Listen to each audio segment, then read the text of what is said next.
Hi, this is Alicia with Alicia's YouTube Ministries, and it's occurred to me that I have never told my testimony of salvation, so I'd like to talk to y'all about how I came to know Jesus. To some people, this testimony may come off like it was some horror script that was come up with, but it really did happen.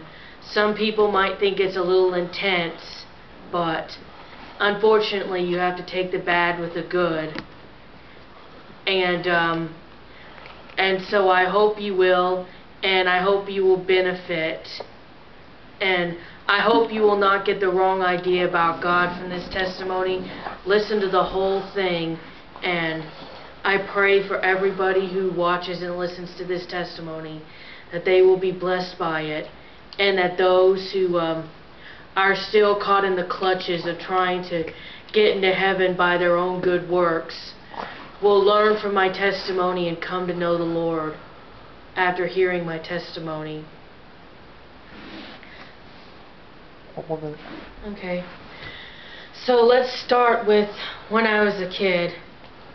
I didn't go to church very much, but I enjoyed going, but, you know, kids made fun of me, and I found out through a friend in second grade that God existed, and it was crazy. But what had happened is I had two friends that, my best friend Kayla told me something, and then another one of my friends, Julie, asked me about it, and because Kayla asked me to keep it confidential or secret or whatever it was.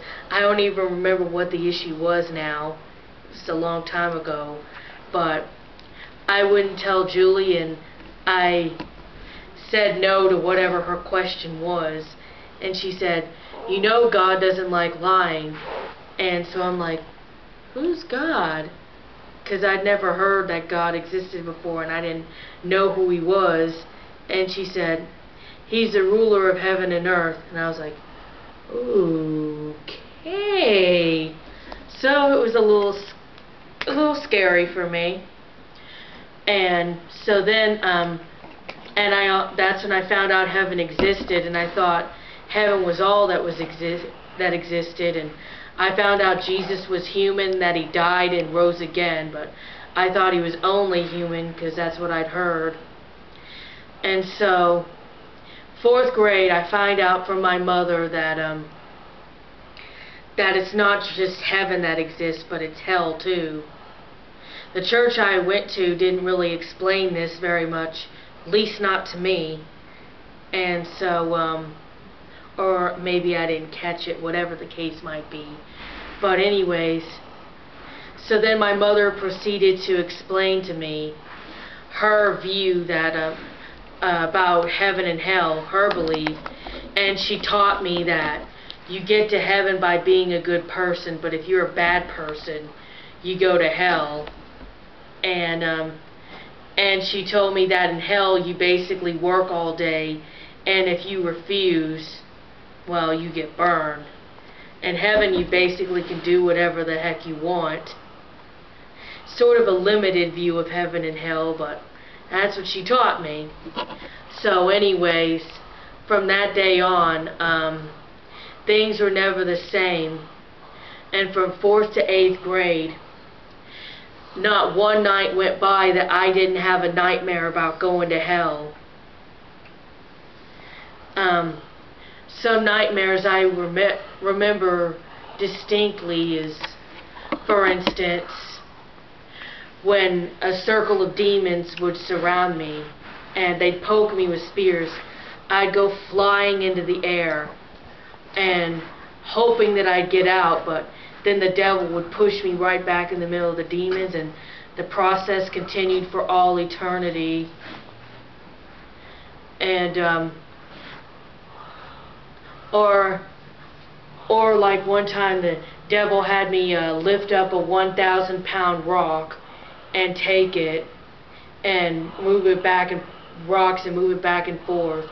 And when I didn't move it back and forth fast enough, he would burn me, and sometimes he'd do it just for the heck of it. And it was nightmares like that that tormented me.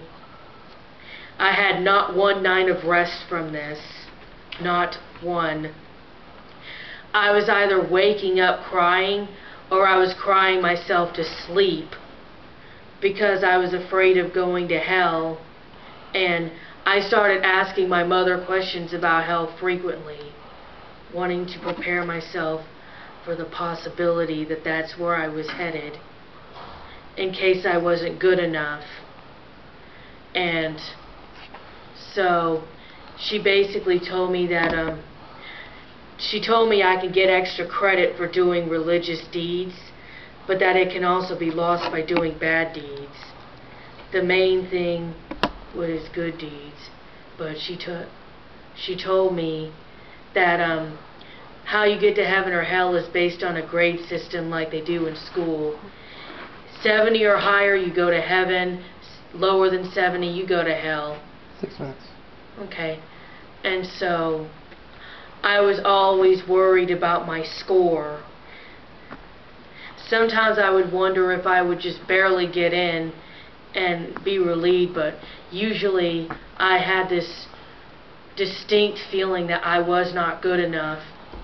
And I told you about my nightmares, but sometimes I would be afraid to go to sleep because I'd have episodes like the following. Sometimes I would have to turn on the light just to assure myself that I wasn't in hell, and when I found I was still on earth, I was relieved. And there were a few nights that I just left the lights on all night and went to sleep like that because I was so scared. Or I'd see shadows on the wall, and I'd think they were demons sent by God to drag me to hell as soon as I fell asleep. And the very worst one was when I saw this image up in the ceiling.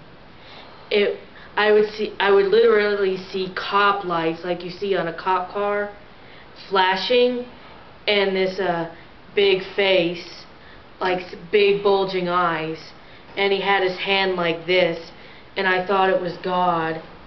And a few nights I was like, God, please don't hurt me. I try to be a good person. I'm trying my best. Please don't hurt me.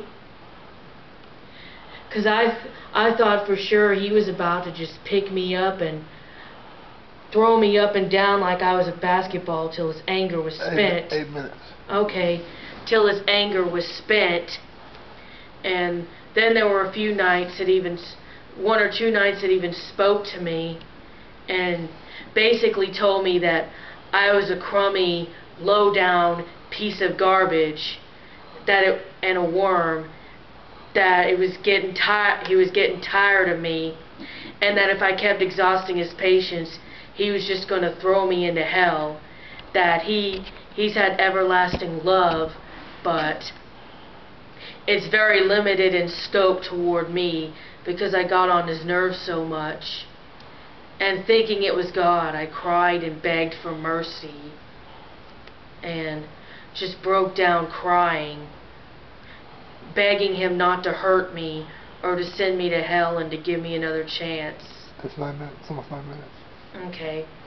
Cut it off. Video. Shouldn't we make it 10? What's the next YouTube?